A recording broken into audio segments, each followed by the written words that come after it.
Carroll from Paintsville Independent Elementary with Lego Liasion. Liaison. Liaison. Yeah. Okay, so like she said, my name's Laura Carroll, and I teach third grade at Paintsville Elementary School. And we're still self-contained in third grade, so I teach all. I just pushed a button. I don't know what it was. Okay, I teach all the subjects, daily. So one thing that I wanted to do, the problem of practice, was finding a practical approach to teaching those next generation science standards, because they are different. They're new. There's not, and I'm not very skilled with putting things together on my own, not very crafty and that kind of thing. So I was looking for something that would be practical, that we could keep reusing over and over again. And so that's kind of what I started doing research on. And so with the money I got from the grant, we purchased the Lego We Do 2.0 system kits, and we were going to see if using those would kind of increase, science test scores, because when you're accountable in reading and math, it's hard to get to science and social studies all the time, every day, and making it fun and all that. So that's we kind of wanted to do something that was going to be engaging as well. So all we kind of needed were Chromebooks and the kits I just talked about. I already had the Chromebooks. I had 4 from a grant from last year that I was able to use. So that's really all there was to it. So this is some map data. This is kind of where we were in the fall with our science test scores. And so you can see we made a big jump for those. As a class, we grew about 40 points in science, which I was pretty happy with, because like I said, when you are responsible for reading and math, that tends to fall, it's harder to get those things in there. Overall, I felt that it was a success. What we would do, because we have 3 third grades, and we're all self-contained, so sometimes what we would do is we would rotate. Like I would set the kits up in my room, and I would do the science and the hands-on, and then they would go and rotate to the other, and they would have stuff set up in their room. Pam Blankenship and I collaborated, and I would take kindergartners sometimes and partner them with older kids so that they could do some of the Legos and build some of those as well.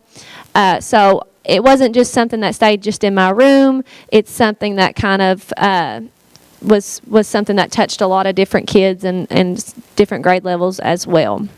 So there's some of the results. I wonder if this will play. This is a video of they built after we talked about the life cycle of a frog, they built a frog. Do you think that will play? I embedded it in there. Do you have any idea how to make that work? Well, okay, so this was, here's my clicker here. This is one we did, so after they built the frog and the frog walks around, you just code it. So we had people with different jobs, and I wish it would play because it's really neat. But all of the Lego stuff, once you get them built, you can connect it to the app that you put on the Chromebooks, and then they can create their movement, how they want their frog to move. You can program it to make the sounds you want, the colors that you want.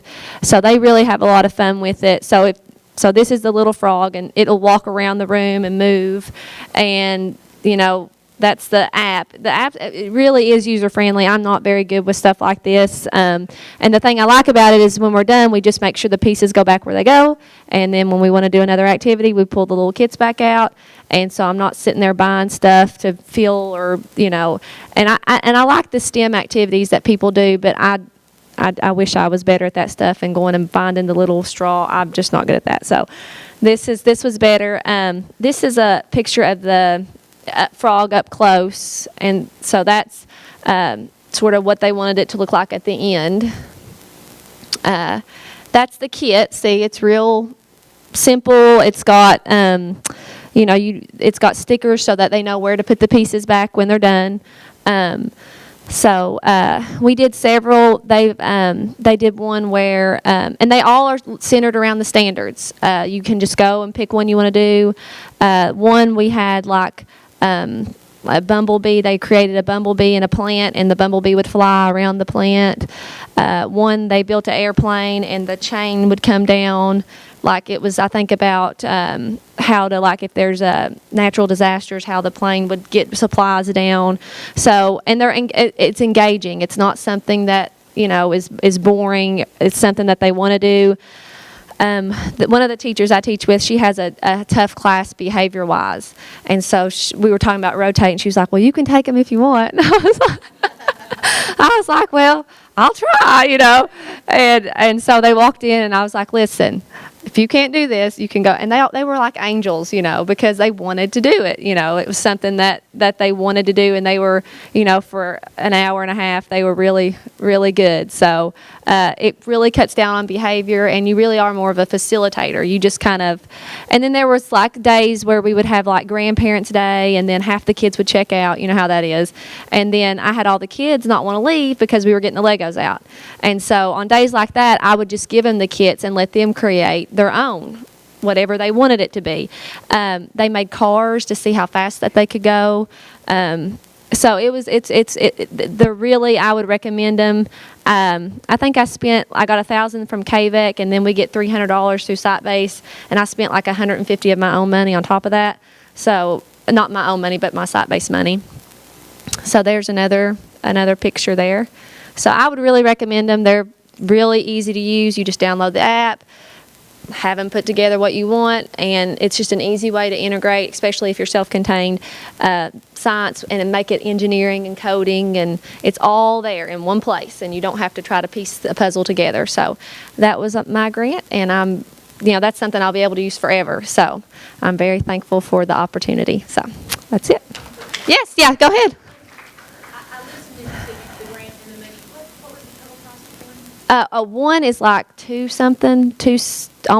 let's just say 300, and I got 6 kits. No, it was a little less than, it was 175 maybe, and then I got 6 kits.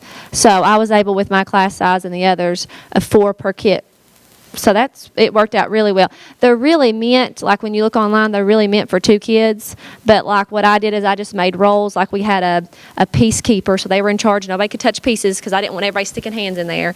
We had a coder, so at the end that was the person who was going to code. We had an engineer, and that was the person who was going to put the pieces together. So they would put it all together, and then we had a person sort of like over it all, like giving directions. Okay, we need these pieces. Peacekeeper gets them, hands them to the engineer. Engineer puts them together, and then when it's all together, the engineer codes, and then we would just rotate. So everybody got to do everything. Yeah, so it was, like I said, they're meant for 2, but you can stretch it, make it for 4. So, and then that's something, like you said, we would set up a day, and like I would see all the 3rd graders, and the other 2 teachers would have something that went with it in their rooms, and we met with kindergarten one day. So, yeah, real easy to use. I would definitely recommend it. So, any more questions? More? All right. Thank you.